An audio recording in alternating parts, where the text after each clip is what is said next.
ಸ್ನೇಹಿತರೆ ನಮಸ್ಕಾರ. ರೇವಣ್ಣನವರ ಫ್ಯಾಮಿಲಿಯ ಗ್ರಹಚಾರವೇ ನೆಟ್ಟಿಗಿಲ್ಲ ಅನಿಸುತ್ತೆ.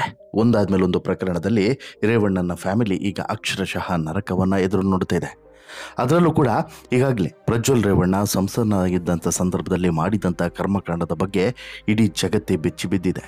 ಸುಮಾರು 2976 ಯುವತಿಯರ ವಿಡಿಯೋವನ್ನು ಮಾಡಿ ಅವರ ಜೊತೆಗೆ ಕಾಮದಾಟವನ್ನು ಆಡಿ ಮಂಚದಲ್ಲಿ ರಾಸಲೀಲೆಯನ್ನು ಮಾಡಿ ಅದೆಲ್ಲವನ್ನು ಕೂಡ ವಿಡಿಯೋ ರೆಕಾರ್ಡ್ ಮಾಡಿ ನಂತರ ಅದು ಇವಾಗ ಜಗಜ್ಜಾಹೀರಾಗುವಂತೆ ಮಾಡಿ ಅವರ ಮಾನ ಮರ್ಯಾದೆಯನ್ನು ಹರಾಜು ಹಾಕಿದಂಥ ಈ ಕಿಡಿಗೇಡಿ ಪರಪ್ಪನ ಅಗ್ರಹಾರದಲ್ಲಿ ಜೈಲು ಕಂಬಿಯನ್ನು ಎಣಿಸ್ತಾ ಇದ್ದರೆ ಅದೇ ಹಾದಿಯಲ್ಲಿ ಇದೇ ಪ್ರಜ್ವಲ್ ರೇವಣ್ಣನ ಅಣ್ಣ ಸೂರಜ್ ರೇವಣ್ಣ ಕೂಡ ಸಾಗಿದ್ದಾನೆ ಅನ್ನೋದು ಈಗ ಗೊತ್ತಾಗ್ತಿದೆ. ಇಲ್ಲಿ ತಮ್ಮ ಯುವತಿಯರ ಬಾಳಲ್ಲಿ ಆಟ ಆಡಿದರೆ ಅಣ್ಣ ಯುವಕರ ಬಾಳಲ್ಲಿ ಆಟ ಆಡಿದ್ದ ಅನ್ನೋದು ಈಗಿರುವಂಥ ಪ್ರಶ್ನೆ. ಯಾಕೆಂತ ಹೇಳಿದ್ರೆ ಈಗಾಗಲೇ ಈತನ ಮೇಲೆ ದಾಖಲಾಗಿರುವಂಥ ದೂರು ಯಾರು? ಸೂರಜ್ ರೇವಣ್ಣ, ಪ್ರಜ್ವಲ್ ರೇವಣ್ಣನ ಅಣ್ಣ HD ರೇವಣ್ಣ ಮತ್ತು ಭವಾನಿ ರೇವಣ್ಣನವರ ಹಿರಿಯ ಪುತ್ರ ಸೂರಜ್ ರೇವಣ್ಣನ ಮೇಲೆ ದಾಖಲಾಗಿರುವಂಥ ದೂರು ಇವೆಲ್ಲದಕ್ಕೂ ಕೂಡ ಒಂದು ಪುಷ್ಟಿಯನ್ನು ನೀಡ್ತಿದ್ದಾವೆ. ಆರಂಭದಿಂದನೂ ಕೂಡ ಕೆಲವೊಂದು ಮಾತುಗಳು ಕೇಳಿ ಬರ್ತಾ ಇದ್ವು. ಆತನ ವ್ಯಕ್ತಿತ್ವ ಮತ್ತು ಆತನ ಜೀವನ ಶೈಲಿಯ ಬಗ್ಗೆ ಸಾಕಷ್ಟು ಚರ್ಚೆಗಳು ನಡೀತಾ ಇದ್ವು. ಆತ ಒಬ್ಬ ಅಸಹಜ ಲೈಂಗಿಕ ಕ್ರಿಯೆಯನ್ನು ನಡೆಸುವಂಥ ವ್ಯಕ್ತಿ ಎನ್ನುವಂತಹ ಆರೋಪಗಳು ಕೇಳಿ ಬರ್ತಾ ಇದ್ವು. ಆದರೆ ಅದಕ್ಕೆ ಪೂರಕವಾದಂತಹ ಸಾಕ್ಷಿಗಳು ಕೂಡ ಎಲ್ಲೂ ಇರಲಿಲ್ಲ. ಈಗ ಮೊಟ್ಟ ಮೊದಲ ಬಾರಿಗೆ ಒಬ್ಬ ಸಂತ್ರಸ್ತ ಯುವಕ ಬಹಿರಂಗವಾಗಿ ಈ ರೀತಿ ತನ್ನ ಮೇಲೆ ಲೈಂಗಿಕವಾಗಿ ದೌರ್ಜನ್ಯವನ್ನು ನಡೆಸಿದ್ದಾರೆ, ಒತ್ತಾಯಪೂರ್ವಕವಾಗಿ ನನ್ನ ಮೇಲೆ ಈ ರೀತಿ ದೌರ್ಜನ್ಯವನ್ನು ನಡೆಸಿದ್ದು ಮಾತ್ರವಲ್ಲದೆ ನನಗೆ ಆಮಿಷವನ್ನು ಒಡ್ಡಿದ್ದಾರೆ, ಹಣದ ಆಮಿಷ, ಕೆಲಸದ ಆಮಿಷವನ್ನು ಒಡ್ಡಿ ನನ್ನ ಜೀವನವನ್ನೇ ಸರ್ವನಾಶ ಮಾಡುವಂಥ ಪ್ರಯತ್ನವನ್ನು ಮಾಡಿದ್ದಾರೆ ಎನ್ನುವಂಥ ಆರೋಪವನ್ನು ಮಾಡಿ ಯಾವಾಗ ಒಂದು ಪತ್ರವನ್ನು ಇಮೇಲ್ ಮಾಡಿದ್ರು ಅಥವಾ ಒಂದು ಈ ದೂರನ್ನು ಇಮೇಲ್ ಮಾಡಿದ್ರು ಅದಾದ ಬಳಿಕ ಪ್ರಜ್ವಲ್ ರೇವಣ್ಣನ ನಂತರ ಸೂರಜ್ ರೇವಣ್ಣ ಕೂಡ ಜೈಲು ಸೇರುವಂತಾಯಿತು ಈ ಪ್ರಕರಣದಲ್ಲಿ ಅನ್ನೋದು ಗಮನಿಸಬೇಕಾಗಿರುವಂಥ ಅಂಶ. ಅಸಲಿಗೆ ಇಲ್ಲಿ ಇಂಟ್ರೆಸ್ಟಿಂಗ್ ವಿಚಾರ ಏನು ಅಂತ ಹೇಳಿದ್ರೆ ಈ ಸೂರಜ್ ರೇವಣ್ಣ ಕೋಲು ಕೊಟ್ಟು ಪೆಟ್ಟು ತಿನ್ನುವಂಥ ಕೆಲಸವನ್ನು ಮಾಡ್ದ ಅನ್ನೋದು. ಯಾಕಂತ ಹೇಳಿದ್ರೆ ಇಲ್ಲಿ ಸಹಜವಾಗಿ ತನ್ನ ವಿರುದ್ಧ ಒಂದು ದೂರು ಕೇಳಿ ಬಂದ ತಕ್ಷಣ ತಾನು ಅಂಥವನಲ್ಲ, ನಾನು ಸಾಚ ಅಂತ ಹೇಳಿ ಬಿಂಬಿಸ್ಕೊಳ್ಳುವಂಥ ಪ್ರಯತ್ನವನ್ನು ಮಾಡಿದಂತಹ ಈ ಸೂರಜ್ ರೇವಣ್ಣ ಅಲಿಯಾಸ್ MLC ಸೂರಜ್ ಈಗ ಜೈಲು ಹಕ್ಕಿಯಾಗಿ ಪರಪ್ಪನ ಅಗ್ರಹಾರವನ್ನು ಸೇರುವಂತಹ ಒಂದು ಸಂದಿಗ್ಧತೆ ಹೇಗೆ ನಿರ್ಮಾಣ ಆಯಿತು ಅನ್ನೋದನ್ನು ನೀವು ನೋಡ್ತಾ ಹೋದರೆ ಶಾಕ್ ಆಗ್ತೀರಾ. ಜೊತೆಗೆ ಈ ಪ್ರಕರಣ ಮುಂದೆ ಎಲ್ಲಿಗೆ ಹೋಗಿ ನಿಲ್ಲಬಹುದು, ಜೊತೆಗೆ ಪ್ರಮುಖವಾಗಿ ಸೂರಜ್ ರೇವಣ್ಣನ ಪತ್ನಿ ಸೂರಜ್ನಿಂದ ದೂರ ಆಗೋದಕ್ಕೆ ಇದೇ ಕಾರಣವಾಯಿತಾ ಅನ್ನೋದ್ರ ಬಗ್ಗೆನೂ ಕೂಡ ಚರ್ಚೆಗಳು ನಡೀತಿದ್ದಾವೆ. ಹಾಗಾದರೆ ಆ ಚರ್ಚೆ ಏನು, ಅದ್ರ ಬಗ್ಗೆನೂ ಕೂಡ ಮಾಹಿತಿಯನ್ನು ನಿಮ್ಮ ಮುಂದೆ ಇಡ್ತಾ ಹೋಗ್ತೀನಿ. ಅದಕ್ಕಿಂತ ಮುಂಚೆ ನೀವಿನ್ನೂ ಕೂಡ ನಮ್ಮ ಚಾನಲನ್ನು ಸಬ್ಸ್ಕ್ರೈಬ್ ಮಾಡಿಲ್ಲ ಅಂದರೆ ದಯವಿಟ್ಟು ಕೂಡಲೇ ಸಬ್ಸ್ಕ್ರೈಬ್ ಮಾಡಿ ಸ್ನೇಹಿತರೆ. ಈ HD ರೇವಣ್ಣನವರ 2 ಮಕ್ಕಳು, 2 ಮುತ್ತುಗಳು. ಒಬ್ಬ ಯುವತಿಯರ ಬಾಳಲ್ಲಿ ಆಟ ಆಡಿದ್ರೆ ಒಬ್ಬ ಯುವಕರ ಬಾಳಲ್ಲಿ ಆಟ ಆಡ್ತಾನೆ. ಒಬ್ಬ ಹುಡುಗಿರ ಬಾಳಲ್ಲಿ ಆಟ ಆಡಿದ್ರೆ ಒಬ್ಬ ಹುಡುಗರ ಬಾಳಲ್ಲಿ ಆಟ ಆಡ್ತಾನೆ ಅನ್ನೋದು ಈಗ ಪಕ್ಕಾ ಆಗಿದೆ. ಅದರಲ್ಲೂ ಕೂಡ ಈ ಸೂರಜ್ ರೇವಣ್ಣ ಹಿರಿಯ ಮಗ, MLC ಆಗಿದ್ದು ಸಮಾಜಕ್ಕೆ ಒಬ್ಬ ಮಾದರಿಯಾಗಬೇಕಾಗಿದ್ದಂಥ ವ್ಯಕ್ತಿ. ಆದರೆ ಈಗ ಅಸಹಜ ಲೈಂಗಿಕ ದೌರ್ಜನ್ಯ ಅಂದರೆ ಸಲಿಂಗ ಕಾಮದ ಆರೋಪದಲ್ಲಿ MLC ಸೂರಜ್ ರೇವಣ್ಣ ಶಾಕಿಗೆ ಒಳಗಾಗಿದ್ದಾನೆ, ಅರೆಸ್ಟ್ ಕೂಡ ಆಗಿದ್ದಾನೆ. ಅರೆಸ್ಟ್ ಆಗಿರೋದು ಮಾತ್ರವಲ್ಲ, ಪರಪ್ಪನ ಅಗ್ರಹಾರದ ಪಾಲು ಕೂಡ ಆಗಿದ್ದಾನೆ. ಹಾಸನದಲ್ಲಿ ಸೂರಜ್ ರೇವಣ್ಣನನ್ನು ಅರೆಸ್ಟ್ ಮಾಡಿದಂಥ ಪೊಲೀಸರು ಬೆಂಗಳೂರಿಗೆ ಕರೆತಂದು ನ್ಯಾಯಾಧೀಶರ ಮುಂದೆ ಹಾಜರುಪಡಿಸ್ತಾರೆ. ನಂತರ ಆ ನ್ಯಾಯಾಧೀಶರು ಆತನನ್ನು ನ್ಯಾಯಾಂಗ ಕಸ್ಟಡಿಗೆ ಕೊಡ್ತಾರೆ. ಇದಾದ ಬಳಿಕ ಈಗ ನ್ಯಾಯಾಂಗ ಕಸ್ಟಡಿಯಿಂದ ಮತ್ತೆ ವಾಪಸ್ ಪಡೆದು ಆತನನ್ನು ವಿಚಾರಣೆ ನಡೆಸ್ತಾರೆ. ಅದು ಪೊಲೀಸರ ಪ್ರಕ್ರಿಯೆ, ಅದು ನಡೆಯುತ್ತೆ. ಇನ್ನು ಸೂರಜ್ ರೇವಣ್ಣನನ್ನು ಅರೆಸ್ಟ್ ಮಾಡಿದಂಥ ಪೊಲೀಸರು ಹಾಸನದ ಸೆನ್ ಠಾಣೆಯಲ್ಲಿ ವಿಚಾರಣೆಯನ್ನು ನಡೆಸ್ತಾರೆ. ವಿಚಾರಣೆ ವೇಳೆ ಸೂರಜ್ ರೇವಣ್ಣ ಮೊಬೈಲ್ ಕೂಡ ವಶಕ್ಕೆ ಪಡೀತಾರೆ ಪೊಲೀಸರು.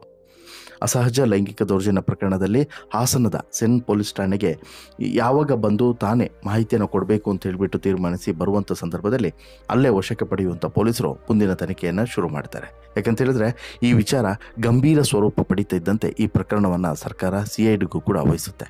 ಹೀಗಾಗಿ CID ಇಮಿಡಿಯೇಟ್ಲಿ ಈ ಕೇಸ್ ಫೈಲನ್ನು ನಮಗೆ ಕೊಡಬೇಕು ಅಂತ ಹೇಳಿಬಿಟ್ಟು ತನ್ನ ಅಖಾಡಕ್ಕೆ ಏನು ಬಂತಲ್ವ ಕೇಸು ಅದರ ಹಿಂದೆ ಬೀಳೋಕ್ಕೆ ಶುರು ಮಾಡುತ್ತೆ.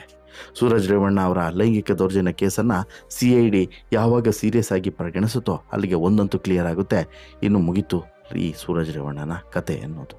ಹೌದು, ಅಸಹಜ ಲೈಂಗಿಕ ದೌರ್ಜನ್ಯ ಪ್ರಕರಣದ ವಿಚಾರಣೆ ನಡೆಸಿದಂಥ ನ್ಯಾಯಾಧೀಶರು ಆರೋಪಿಗೆ 14 ದಿನಗಳ ಕಾಲ ನ್ಯಾಯಾಂಗ ಬಂಧನವನ್ನು ವಿಧಿಸಿ ಆದೇಶವನ್ನು ಕೊಡ್ತಾರೆ. ಇನ್ನು ಸೂರಜ್ ರೇವಣ್ಣ ತಮ್ಮ ಪ್ರಜ್ವಲ್ ರೇವಣ್ಣ ಇದೇ ಪರಪ್ಪನಾಗ್ರಹಾರದಲ್ಲಿದ್ದಾರೆ. ಅಲ್ಲಿಗೆ ಇವರು ಕೂಡ ಹೋಗ್ತಿದ್ದಾರೆ. ಈಗಾಗಲೇ ದರ್ಶನ್ ಅಂಡ್ ಗ್ಯಾಂಗ್ ಇದೇ ಪರಪ್ಪನಾಗ್ರಹಾರದಲ್ಲಿದೆ. ಸೊ ದಟ್ ಈಗ ಪರಪ್ಪನಾಗ್ರಹಾರ ಒಂದು ರೀತಿಯಲ್ಲಿ VIP ಜೈಲಾಗಿ ಬದಲಾಗಿದೆ ಅಂತಲೇ ಹೇಳ್ಬೋದು. ಇದರ ಜೊತೆಗೆ ಈಗ ಸೂರಜ್ ರೇವಣ್ಣನ ಮತ್ತಷ್ಟು ವಿಚಾರಗಳು ಮತ್ತಷ್ಟು ಕರ್ಮಕಾಂಡಗಳು ಕೂಡ ಹೊರಗಡೆ ಬರ್ತಿದ್ದಾವೆ. ಈತ ಯಾವ ರೀತಿ ಇದೇ ರೀತಿ ದೌರ್ಜನ್ಯವನ್ನು ಬೇರೆ ಬೇರೆಯವರಿಗೆ ಎಸಗಿದ್ದಾನೆ ಅನ್ನೋದ್ರ ಬಗ್ಗೆ ಕೂಡ ತನಿಖೆಗಳು ನಡಿಬೇಕಾಗಿದೆ. ಯಾರೆಲ್ಲ ಈತನ ಈ ದೌರ್ಜನ್ಯಕ್ಕೆ ಒಳಗಾಗಿದ್ದಾರೆ, ಆರಂಭದಲ್ಲೇ ಸಾಕಷ್ಟು ಜನ ಕಮೆಂಟ್ ಮಾಡಿದರು. ಹಿಂದೆ ಒಂದು ಸ್ಟೋರಿ ಹಾಕಿದಾಗ ಸೂರಜ್ ರೇವಣ್ಣನ ಬಗ್ಗೆ ಆಗಲೂ ಕೂಡ ಸಾಕಷ್ಟು ಜನ ಕಮೆಂಟ್ ಮಾಡಿದರು, ಆತ ಗೇ ಸರ್ ಅಂತಲೂ. ಆದರೆ ಅದನ್ನು ನಾವು ಹೇಳೋ ಹಾಗಿರಲಿಲ್ಲ. ಬಟ್ ಈ ಪ್ರಕರಣ ದಾಖಲಾದ ಬಳಿಕ ಇರಬಹುದೇನೋ ಅನ್ನುವಂಥ ಅನುಮಾನ ಮೂಡ್ತಾ ಇದೆ. ಬಟ್ ಈ ಪ್ರಕರಣದ ತನಿಖೆ ಪೂರ್ಣ ಆಗುವವರೆಗೂ ಕೂಡ ಯಾವುದನ್ನು ಕೂಡ ನಾವು ಹೇಳೋಕ್ಕೆ ಸಾಧ್ಯವಿಲ್ಲ. ಈಗ ಸೂರಜ್ ರೇವಣ್ಣ ವೈವಾಹಿಕ ಜೀವನವನ್ನು ನೋಡೋದಾದರೆ ಇಲ್ಲಿ ಅಸಲಿಗೆ ವೈವಾಹಿಕ ಜೀವನ ನಮಗೆ ಸಂಬಂಧಪಟ್ಟಂಥ ವಿಚಾರ ಅಲ್ಲ. ಆದರೆ ಸೂರಜ್ ರೇವಣ್ಣ ಕೂಡ MLC ಆಗಿರೋದ್ರಿಂದ ಸಾರ್ವಜನಿಕ ಜೀವನದಲ್ಲಿರುವಾಗ ಸಾರ್ವಜನಿಕವಾಗಿ ನಾವು ಹೇಗಿರ್ತೀವಿ ಅನ್ನೋದು ಕೂಡ ಒಂದು ಪಾಠವಾಗುತ್ತೆ. ಹೀಗಾಗಿ ಸೂರಜ್ ರೇವಣ್ಣ ವೈವಾಹಿಕ ಜೀವನದ ಬಗ್ಗೆ ನೋಡೋದಾದರೆ ಸೂರಜ್ ರೇವಣ್ಣ 2017 ಮಾರ್ಚ್ 4ನೇ ತಾರೀಕು ಸಾಗರಿಕಾ ರಮೇಶ್ ಅನ್ನೋರನ್ನು ಮದುವೆ ಆಗ್ತಾರೆ. ಸಾಗರಿಕಾ ರಮೇಶ್ ಅವರು ಹಲವಾಡಿ ರಮೇಶ್ ಅವರ ಮಗಳು. ಹಲವಾಡಿ ರಮೇಶು ಮದ್ರಾಸ್ ಹೈಕೋರ್ಟ್ನ ಜಡ್ಜು. ಇವರ ಮಗಳನ್ನು ಮದುವೆ ಆಗ್ತಾರೆ. ಮದುವೆ ಆದಂತಹ ಆರಂಭದಲ್ಲಿ ಇವರ ಸಂಸಾರ ತುಂಬ ಚೆನ್ನಾಗಿರುತ್ತೆ. ತುಂಬ ಚೆನ್ನಾಗಿರುತ್ತೆ. ಆರಂಭದಲ್ಲಿ ಎಲ್ಲವೂ ಕೂಡ ನಾರ್ಮಲ್ ಆಗೇ ಇರುತ್ತೆ. ಆದರೆ ಹೋಗ್ತಾ ಇವರ ಸಂಸಾರ ಹಳಿ ತಪ್ಪೋಕ್ಕೆ ಶುರುವಾಗುತ್ತೆ. ಯಾವಾಗ ಈ ಸೂರಜ್ ರೇವಣ್ಣನ ಅಸಲಿಯತ್ತೇನು, ಆತನ ಅಸಲಿ ತಾಕತ್ತೇನು ಅನ್ನೋದು ಪತ್ನಿಗೆ ಗೊತ್ತಾಗುತ್ತೋ ಆನಂತರ ಇವಳು ಕೂಡ ಸೂರಜ್ನಿಂದ ಸ್ವಲ್ಪ ಅಂತರವನ್ನು ಕಾಯ್ದುಕೊಳ್ತಾರೆ ಅನ್ನೋದು ಗೊತ್ತಾಗುತ್ತೆ. ಅಲ್ಲಿಗೆ ಇನ್ನೂ ಕೂಡ ಅಫಿಷಿಯಲ್ ಆಗಿ ಡಿವೋರ್ಸ್ ಆಗಿರೋದ್ರ ಬಗ್ಗೆ ಮಾಹಿತಿ ಇಲ್ಲ. ಬಟ್ ಒಟ್ಟಿಗಂತೂ ಇಲ್ಲ ಇವರಿಬ್ಬರು ಕೂಡ ಅನ್ನೋದು ಒಂದು ಕ್ಲಿಯರ್ ಆಗಿದೆ. ಹಾಗಾದರೆ ಇಲ್ಲಿ ಸೂರಜ್ ರೇವಣ್ಣನ ಜೊತೆಗೆ ಪತ್ನಿ ಯಾಕಿಲ್ಲ, ಪತ್ನಿ ಬಿಟ್ಟು ಹೋಗೋದಕ್ಕೆ ಕಾರಣ ಏನು ಅನ್ನೋದನ್ನು ಬಹುಶಃ ಬಾಯಿ ಬಿಟ್ಟು ಹೇಳಬೇಕಾಗಿಲ್ಲ. ಈಗಾಗಲೇ ಸಾಕಷ್ಟು ಜನರಿಗೆ ಇದು ಅರ್ಥ ಆಗಿರುತ್ತೆ. ಈಗ ಸೂರಜ್ ರೇವಣ್ಣ ಮೇಲೆ ದಾಖಲಾಗಿರುವಂಥ ದೂರೇನು ಹೇಳಿ, ಯುವಕನನ್ನೇ ತನ್ನ ಲೈಂಗಿಕ ತೃಷೆಗೆ ಬಳಸಿಕೊಂಡ ಅಂತೇಳಿ, ಯುವಕನನ್ನೇ. ಹಾಗಾದರೆ ಆತನ ಕ್ಯಾರೆಕ್ಟರ್ ಏನು ಅನ್ನೋದು ಬಹುಶಃ ನಿಮಗೆ ಈಗಾಗಲೇ ಗೊತ್ತಾಗಿರುತ್ತೆ. ಆ ಕಾರಣದಿಂದನೇ ಪತ್ನಿ ಬಿಟ್ಟು ಹೋದ್ಲಾ ಅದ್ರ ಬಗ್ಗೆ ಕ್ಲಾರಿಟಿ ಇಲ್ಲ. ಬಟ್ ಅನುಮಾನ ಅಂತೂ ಇದೆ, ಅದೇ ಕಾರಣಕ್ಕೆ ಬಿಟ್ಟು ಹೋಗಿರಬಹುದು ಅನ್ನುವಂಥ ಅನುಮಾನ ಇದೆ. ಬಟ್ ಅದ್ರ ಬಗ್ಗೆ ಸ್ಪಷ್ಟನೆಯನ್ನು ಇದುವರೆಗೆ ಕೊಟ್ಟಿಲ್ಲ. ಅಷ್ಟು ಮಾತ್ರವಲ್ಲ, ಈ ಬಗ್ಗೆ ಇನ್ನೂ ಕೂಡ ಡಿವೋರ್ಸ್ ಅಪ್ಲಿಕೇಶನ್ ಆಗಲಿ ಅಥವಾ ಕೋರ್ಟಿಗೆ ಈ ಪ್ರಕರಣ ಹೋಗೋದಾಗಲಿ ಆಗಿಲ್ಲ ಅನ್ನುವಂಥ ಮಾಹಿತಿಯು ಕೂಡ ಸದ್ಯಕ್ಕೆ ಸಿಗ್ತಾ ಇದೆ.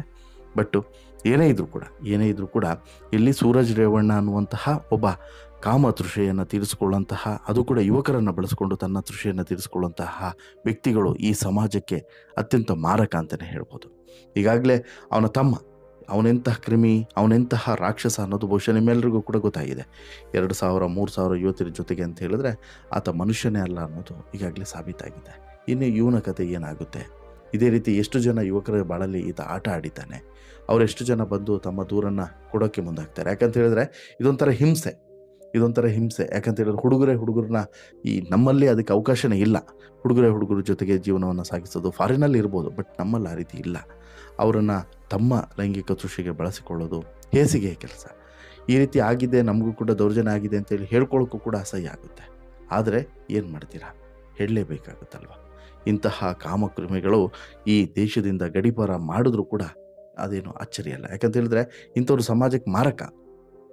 ಅದು ಸೂರಜ್ ರೇವಣ್ಣ ಅಂತಲ್ಲ, ಅಥವಾ ಇನ್ನೊಬ್ಬ ಯಾರೋ ವ್ಯಕ್ತಿ ಆಗಿರ್ಬೋದು, ಆತ ಅಂತಲ್ಲ. ಯಾರೇ ಮಾಡಿದ್ರೂ ಕೂಡ ಇಂಥವರು ಸಮಾಜಕ್ಕೆ ಮಾರಕ. ಇಂಥವರು ನಮ್ಮ ಸಮಾಜದಲ್ಲಿ ಇರೋದೇ ಅಪಾಯ ಅಂತಲೂ ಕೂಡ ಅನಿಸುತ್ತೆ. ನಿಮಗೇನಿಸುತ್ತೆ ಸ್ನೇಹಿತರೆ ಈ ಘಟನೆಯ ಬಗ್ಗೆ? ಸೂರಜ್ ರೇವಣ್ಣನ ಹೆಂಡತಿಯು ಕೂಡ ಬಿಟ್ಟು ಹೋಗಿರೋದ್ರ ಬಗ್ಗೆ ನಿಮ್ಮ ಅಭಿಪ್ರಾಯ ಏನು? ದಯವಿಟ್ಟು ಕಮೆಂಟ್ ಮಾಡಿದ್ದಿಲ್ಲ. ಜೊತೆಗೆ ಈ ಸ್ಟೋರಿ ಇಷ್ಟ ಆಯಿತು ಅಂತ ಹೇಳಿದ್ರೆ ಲೈಕ್ ಮಾಡಿ, ಶೇರ್ ಮಾಡಿ, ಚಾನಲ್ಗೆ ಸಬ್ಸ್ಕ್ರೈಬ್ ಆಗೋದನ್ನು ಮರಿಬೇಡಿ. ಧನ್ಯವಾದ.